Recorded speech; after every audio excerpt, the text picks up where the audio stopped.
Godzilla versus Kong इस series की चौथी फिल्म है। हाल ही में Amazon प्राइम पर रिलीज हुई है। ऑनेस्टली बता रहा हूँ, ये फिल्म मुझे बहुत अच्छी लगी। अगर आपको मॉन्स्टर फिक्शन ऐसी सब कहानियां अच्छी लगती है तो ये फिल्म आपको बहुत मजे कराएगी डेफिनेटली।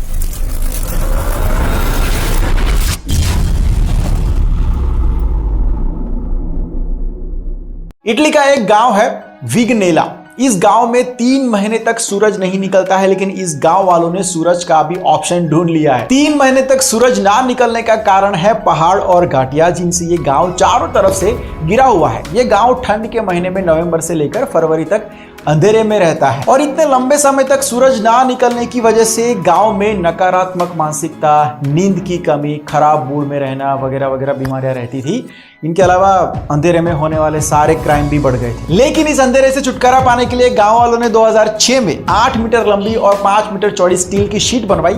इस शीट को ऐसे लगाया कि सूरज की रोशनी सीधे ही उसके ऊपर पड़े और इसको कंप्यूटर के साथ जोड़ दिया ताकि सूरज जैसे ही मूव हो ये शीट ऑटोमेटिकली उसके साथ मूव करती है। तो स्टील की ये शीट सूरज की रोशनी को गांव की तरफ रिफ्लेक्ट करती है। ऐसे करके गांव वालों ने अपना रोशनी का इंतजाम कर लिया। आपको ये आइडिया कैसा लगा जरूर बताना। शहद को आयुर्वेद में औषधि का स्थान दिया गया है। शहद के साथ कुछ चीजों को मिलाकर खाने की सलाह भी दी जाती है, लेकिन कुछ चीजें मिलाना मना है, जैसे कि शहद और घी मिलाकर नहीं खाना चाहिए। शहद में फ्रुक्टोज, ग्लूकोज, सुक्रोज, माल्टोज होता है और कुछ खनिज भी होते हैं। इन सब के अलावा शहद में क्लोस्ट्रीडियम बोटुलिनम नाम का बैक्टीरिया भी होता है। मिल्क थ्योरी ये है, उसमें बैक्टीरिया बहुत तेजी से बढ़ते हैं।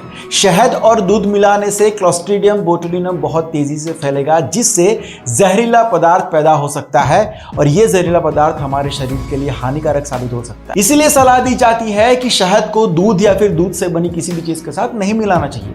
आयुर्वेद में कहा गया है कि प्रकृति के लिहाज से ही खाद्य पदार्थों को एक साथ मिलाया जाना चाहिए। अगर दोनों पदार्थों की समान मात्रा खाई जाए तो शरीर में ठंड और गर्म का असर एक साथ होगा, जो हमारी शरीर की पूरी प्रणाली को बिगाड़ सकता है। हमारे इमोशंस का हमारे शरीर के अलग अलग हिस्सों पर अलग अलग असर होता है। ये बात बहुत ही कम लोग जानते हैं। गुस्सा करने से उसका सीधा असर लिवर पर होता है। कुछ लोग गुस्सा करने के बाद सरदर्द और टेंशन भी महसूस करते हैं। सैड इमोशन जो है, सैड मूड फेफड़ों पर असर करता है।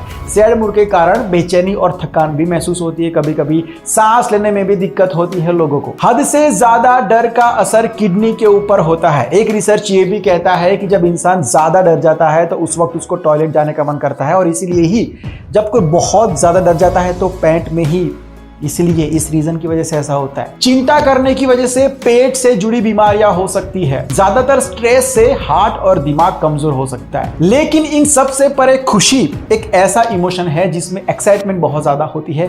इसका कनेक्शन सीधा दिल से होता है। ये एक ऐसा फीलिंग है जिसमें आप पूरी तरीके से संतुष्ट रहते हैं।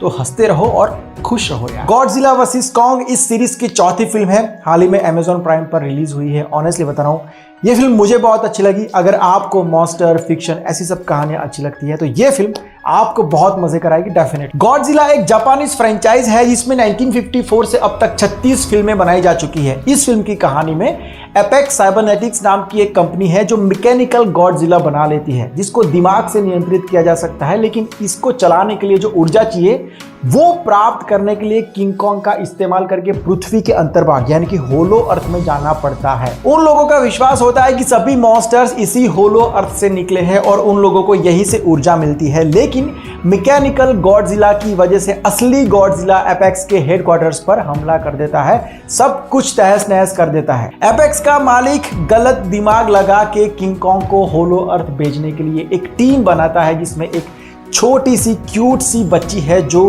बोल नहीं सकती है, सुन नहीं सकती है और कॉन्ग से इशारों से बात करती है। कॉन्ग भी उस बच्ची से बहुत प्यार करता है। और जब ये लोग कॉन्ग को ले जा रहे होते हैं तब से जो धमाल शुरू होता है। 1 मिनट के लिए भी आपकी नजरें स्क्रीन से हटेगी नहीं। स्टोरी के बारे में ज्यादा नहीं बताऊंगा, लेकिन इसमें बहुत सारे मैसेजेस हैं। खास करके 3 मैसेज मैं आपको बताना चाहूंगा।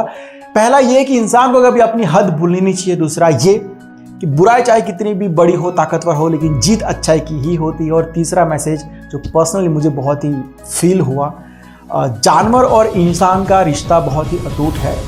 जानवर अपने फर्ज हमेशा निभाता ही है, अपनी वफादारी निभाता ही है, लेकिन इंसान बार बार यहाँ पर गलती करता है। VFX, direction, screen play, story, lightings, presentation, cinematography सब कुछ माइंड ब्लोइंग है। अगर आपने भी देख रखी है तो जरूर से बताना कि आपको कैसी लगी।